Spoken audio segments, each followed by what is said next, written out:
गुरु जी के सिरावा पर बड़े बड़े जटावा है। गुरु जी के सिरावा पर बड़े बड़े जटावा है।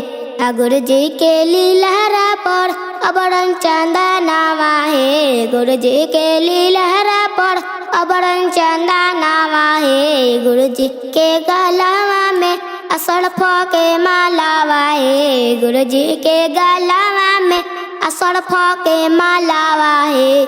गुरु जी के कनावा में बिछ के कुंडलावा है। गुरु जी के कनावा में बिछ के कुंडलावा है। गुरु जी के हाथवा में तिरछुल डमरुआ है।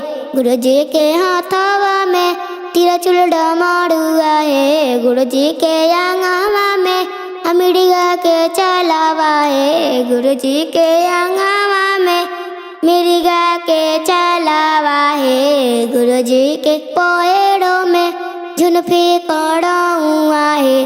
गुरु जी के बगल में बसहा बैलावा है। गुरु जी के बगल में पार्वती मैया है।